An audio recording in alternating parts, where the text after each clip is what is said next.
韓国料理って毎日食べてたんでしょ？例えばビビンバ、辛ラーメン、サムギョプサル。でも実は韓国人の僕でさえ人生で一度も食べたことがない韓国料理があるんです。それどころか、それ日本人が好きな韓国風なんだけどと思うことめちゃくちゃ多い。今度の韓国の食卓って実際はどうなの？今日はその答えを韓国人が食べない韓国料理ベスト3としてお届けします。第3位、チーズダッカルビ。第2位、タッカンマリ。第1位、焼肉です。この動画を見れば日本で出会う韓国料理の裏側がわかります。まず第3位はですね、チーズタッカルビです。国民食ではない、その理由について語っていきます。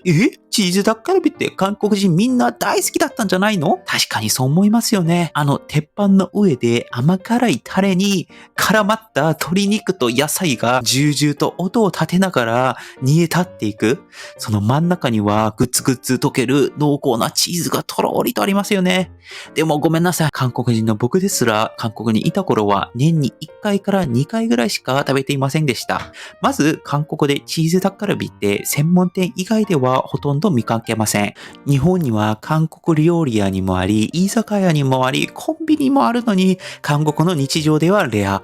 まるでジンギスカンを日常食として食べてるよねって感じされたような感覚を韓国人たちは感じます。韓国で実際よく食べるのは、どちらかというとチーズなしのタッカルビの方ですね。不思議にこちらのチーズない方は日本では見つからないですよね。タッカルビはですね、台中食といえば台中食なんですが、吉野家レベルの頻度ではないです。もんじゃ焼きみたいな感覚ですかね。それにチーズを乗せるかどうかも意外とハードルが高くてですね、タッカルビって鉄板の焼き加減が命で、焦げてもべちゃべちゃでもダメですよね。さらにそこにチーズを乗せるとなると、やる側としては火力の調整やタイミングがかなり難しい。自分と料理して食べる分にはいいんですけれども、お店となると、考えることが多くなります。僕が一番びっくりしたのはですね、日本の韓国料理屋で、チーズタッカルビを食べた時のことですね。正直、めっちゃ美味しいじゃん。でもなんか韓国にいた頃の味とは違うなって感覚でした。味は韓国で食べるよりもマイルドで甘さが強いですね。日本人好みにチューニングされていると感じました。韓国のタッカルビっていうのは基本辛くてですね、ご飯と一緒に食べるその味が美味しいっていう感じです。ほんでですね、僕は日本に来てからの方がタッカルビを食べる頻度が圧倒的に多くなりました。友達と居酒屋に行った時、タッカルビがあった場合もありますし、セブンでは韓国料理フェアやっていますし、気づけば、あれこれって本当に韓国でよく食べてったっけって思いながら、日本ではいつもチーズタッカルビを美味しく食べてる僕がいます。つまりチーズタッカルビは日本では超身近な韓国料理なんだけど、韓国人の日常にはそこまで根付いていない。このギャップがまさに今回伝えたかったリアルな日韓の温度差なんです。で、第2位はですね、タッカンマリです。韓国人も、それ何と聞く料理なんですよ。日本の友達にこう聞かれたことがあります。パックン、韓国では風邪ひいたら、やっぱりタッカンマリ食べるの？その瞬間、僕の頭の中には、はてなはてなはてなが並びました。タッカンマリ？それどんな料理？タッカンマリって漢字にすると鳥一匹ですね。だから最初は、まさか鳥を生で一匹丸ごと食べる料理って本気で思いました。でも実際には鶏を丸ごと煮込んだあっさり系の鍋料理でスープがメインですよね。聞けば日本ではヘルシーで力が強くなる韓国料理として大人気なんだとか。でも僕はですね、人生でタッカンマリを食べたことはありません。韓国で育った19年間、家族での食卓にも外食の思い出にも一度も出てこなかったのがタッカンマリなんですね。なぜか理由3つあります。まず1つ目はですね、そもそもタッカンマリって言葉が全国空じゃない。この料理、実はソウルのトンデムン市場が発祥と言われてて、僕みたいにトンデムンとかに行かない人間からすると、名前すら聞いたことないっていうのがリアルです。どちらかというとですね、サムゲタンなら韓国人全員知っているし、全員食べたこともあるレベルだと思います。でもタッカンマリってなると、ローカル料理になって知らない韓国人、普通にたくさんいます。で、理由2つ目はですね、日常的に食べる料理じゃないからってことですね。鶏を丸ごと1匹使うんじゃないですか。ボリュームすごいですよね。スープは優しいけど、鍋の中心にその丸鶏がドーンってあるから、これ気合い入れすぎなんじゃないってなるレベルで、普通の夕食で気軽にタッカンマリ食べようかには、なりづらいですよね。で、理由3つ目はですね、意外と高いというところで、日本円にすると、1人1500円から2000円、高いところ3000円まですると思います。韓国人の食人として高級の方に入りますよね。つまり、記念日とか、ちょっと贅沢な、夜ご飯食べようかってなると食べる、そういったご褒美料理に近いですね。どちらかというとですね、このサムゲタンの半分だけ出しますよっていうところで、バンゲタンっていう料理があります。韓国人の友達がもしいたら、タッカンマリ知ってるか聞いてみてください。タッカンマリ聞いたことないですよっていう人も、ちらほらいると思います。それってチキンなのって言われるようなレベルですね。サムギョプサル、ビビンバ、キムチチゲほどの登場頻度ではありません。結論、タッカンマリは日本で人気な韓国料理であって、韓国の国民食かって言われたらちょっと微妙ですよね。それはまるで日本人が毎日鳥一匹を唐揚げにして食べてるのかと思われるようなイメージです。知ってる人は知ってるけど、全員が食べてるわけじゃない。それがタッカンマリのリアルな立ち位置です。で、第1位はですね、焼肉です。韓国焼肉は韓国にないという真実です。焼肉って韓国の料理だよねってよく聞かれます。実は在日コリアンが日本で焼肉文化を作り、日本で定着したと言われています。これはウィキペディア意訳です。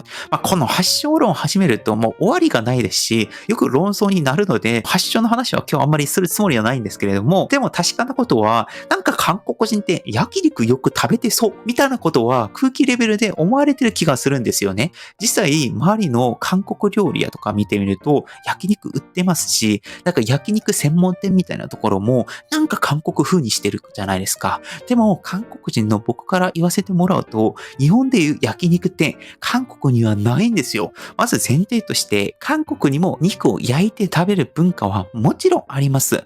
でもそれを焼肉とは呼ばない。例えば韓国で有名なのはサムギョプサル、豚バラ肉だったりとか、あとはカルビとか肩ロースみたいなことですね。この日本の焼肉のように牛、豚、鶏の全ジャンルを網羅して30種類以上の肉がありますよ。揃ってますよ。食べ放題ありますよ。っていうよりかは、もうサムギョプサルに特化した食べ放題がありますよとか、牛肉だけ売ってますよみたいなイメージが多いですね。僕が韓国で日本みたいな焼肉を食べた記憶はゼロでして、その代わりサムギョプサル食べ放題はもう何十回も行ってました。特に学生時代、月に1、2回はもう近所の食べ放題にいて、2000円程度で豚肉一本勝負を楽しんでいました。油が重々跳ねる音、煙に包まれる鉄板、冷たいサンチュに巻いて食べるキムチとニンニクの熱。それが僕にとっての、韓国の焼肉の体験でした。でも日本に来て初めて行った焼肉食べ放題は衝撃の連続。まず牛肉多い。しかも牛タン、ミスジ、サブトンみたいな聞いたことのない部位もあったりする。次にサイドメニューが豊富すぎてて、ナムル、冷麺、石焼きビビンバ、チヂミ、カルビスープとか、ここ韓国料理のデパートかって叫びたくなるほどでした。決めつけは韓国風焼肉店と書かれた看板。でも店員さん全員日本人で、味付けは甘め。キムチもどこか上品。僕が知ってた韓国で食べた肉文化とは明らかに違うと感じたんですね。もっと言うとですね、韓国で牛肉の焼肉って高級のジャンルに入るんですよ。だから庶民が頻繁に食べるのは豚か鶏肉。僕は豚好きでしたね。で、牛を焼くのはですね、給料日とか記念日とか、もうお金持ちの子供たちとかですよね。それに日本のような全種類を少しずつ食べるスタイルではなく、一種類に集中して味と厚さにこだわるのが韓国スタイル。僕の韓国人の友達に日本で焼肉食べに行ったと聞くと、大体似たような反応が返ってきます。牛肉いっぱいあるよね。こんな肉全種類食べれるんだね。ちょっとお金3、4000円するから韓国料理高いね。でも全部美味しかったねって言われます。つまり日本の焼肉食べ放題みたいなところは、韓国の肉を焼く文化とは似ているが、完全に独自なるもの。だから韓国人が驚くんですね。最後に大事な話をさせてください。今回紹介した料理、チーズタッカルビ、タッカンマリ、焼肉、全部日本で何か韓国って感じとして愛されています。でも実はどれも韓国人の僕にとってはレアな存在でした。一つ注意してほしいのは、これが韓国だと決めつけずに、あれ韓国って本当はどうなんだろう、本当に韓国でもこの料理あるかな、この文化あるかなと好奇心を持ってくれること。その小さな一歩が日韓の距離をほんの少しずつ近づけてくれると思います。皆さんが好きな韓国料理は何ですか？ぜひコメント欄で教えてください。チャンネル登録しておくと次の動画もすぐ見られます。日本から応援されてここまで来れた韓国人留学生としてもっともっとリアルに面白い韓国を届けていきたいので、ぜひ一緒に旅を続けてください。以上、パックンでした。アンニョン。